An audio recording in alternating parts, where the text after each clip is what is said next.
नमस्कार, वंदे मातरम। हम सीधे अपने विषय पे आते हैं। अपने और आपके समय का दुरुपयोग ना हो। हमारे देश में खेती को बढ़ाने के लिए कृषि वैज्ञानिकों ने कहा है केचुआ खाद बनाइए। केचुआ खाद बनाने से मैं ये कहता हूँ, मेरा दावा है, इसके ऊपर भरोसा करने की ज़रूरत नहीं है, पर मेरा क्लेम है जहाँ केचुआ खाद डलती है वहाँ पे उपज मर जाती है, समाप्त हो जाती है, भूमि बंजर बन जाती है, 3 साल में समाप्त हो जाती है। आपको प्रमाण देते हैं हम। छत्तीसगढ़ में एक ज़िले के डीएम ने हमको एक कार्यक्रम के लिए बुलाया और वहाँ पे अपने अधिकारियों को कह दिया कि यहाँ पे उनको दिखाइए अपनी गौशाला, जहाँ पे गौएँ जो है पूरे गांव की इकट्ठी करते हैं। अच्छा काम किया है छत्तीसगढ़ सरकार ने। वहाँ पे गौएँ इकट्ठी करती हैं, चारा पानी सब कुछ देती हैं, शाम को गौएँ उनके मालिक ले जाते हैं। इस प्रकार की व्यवस्था की। वहाँ ले गए तो वहाँ पे उन्होंने कुछ फसलें लगाई हुई थी, सब्जियाँ लगाई हुई थी और बड़े बड़े प्लास्टिक की हौदियों में उनके गोबर से खाद बन रही थी, देसी गाय के गोबर से, जिसका पालेकर जी ने बताया है पता नहीं उसमें 30 करोड़ जीवाणु 1 ग्राम में, ऐसा कुछ शायद उन्होंने बताया है। इतना जबरदस्त। और दूसरी तरफ अगर गाय भैंस अपनी विदेशी देखे तो उसमें केवल 70 लाख जीवाणु हैं एक उसमें ग्राम में, और कहाँ 30 करोड़, कहाँ केवल 70 लाख। तो ये अंतर। तो देसी गाय के गोबर से जो इतना जीवाणु से भरा हुआ है उससे खाद बन रही थी। हमने वहां पे एक अद्भुत प्रयोग किया जो सारे देश को बताने की जरूरत है, और इससे ये पता लगेगा आपके किसानों की खेती बर्बाद क्यों हो रही है। हमने वहां के जो वो उसके पशुपालन अधिकारी थे जिला के, उनके सहायक डॉक्टरों को कहा, आपकी प्लास्टिक की हौदियों में जो देसी गाय के गोबर से और विदेशी एसिनाफोएटिडा केचुआ से खाद बन रही है, लाइए। वो 1 चम्मच खाद लाए, उनके हाथ में हमने खाद पकड़ाई, उनकी ताकत निकल गई।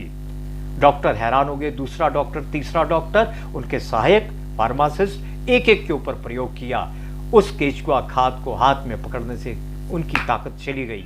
हमने उनसे पूछा, ये बताइए डॉक्टर साहब, ये जिस खाद को पकड़ने से आपकी ताकत निकल जाती है, वो खाद जब आप जमीन में डालेंगे तो जमीन की ताकत बढ़ेगी या घटेगी या समाप्त होगी? उन्होंने मान लिया कि तो जमीन की ताकत भी खत्म हो जाएगी। फिर हमने कहा कि अपने सारे कृषि अधिकारियों को, वन विभाग के अधिकारियों को बुलाइए। तो उन्होंने अपने 50-60 अधिकारियों को बुलाया। उनके सामने हमने फिर ये प्रयोग करके दिखाया। देश में सरकार के द्वारा, अधिकारियों के द्वारा करोड़ों अरबों रुपया खर्च करके एसिनाफोएटिडा विदेशी केचुए की खाद बनवाई जा रही है, और हम अपने हाथ से अपनी खेती को बर्बाद कर रहे हैं।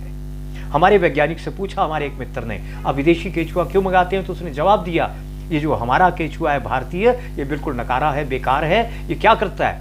गोबर को छोड़कर भाग जाता है। अरे बंधुओं, ये वैज्ञानिक ना समझे, हमारा केचुआ बड़ा समझदार है। वो कैसे? हमने देसी गाय के गोबर में अपने केचुए को डाला, वो भागा नहीं, उसने पूरी खाद बनाई। विदेशी गाय के गोबर में उसको डाला तो भाग गया। उसको पता है विदेशी गाय का गोबर विषैला है, विदेशी केचुआ एसिनाफोएटिडा भी विषैला है, विदेशी गाय का गोबर भी विषैला है। सांप को काटे जहर किसको चढ़े, इसलिए विदेशी केचुआ विदेशी गाय के गोबर में रहता है। हमारा केचुआ उसको छोड़कर भाग जाता है। ये हमारे नासमझ वैज्ञानिक को समझ नहीं आता। वो विदेशी एक उस षड्यंत्र का शिकार होकर विदेशी केचुए का प्रयोग करवाकर हमारी खेती को, अपने देश को बर्बाद करने में उनका इंस्ट्रूमेंट, टूल, हस्तक बन रहा है। हमने करके देखा है, आप करके देख लीजिए।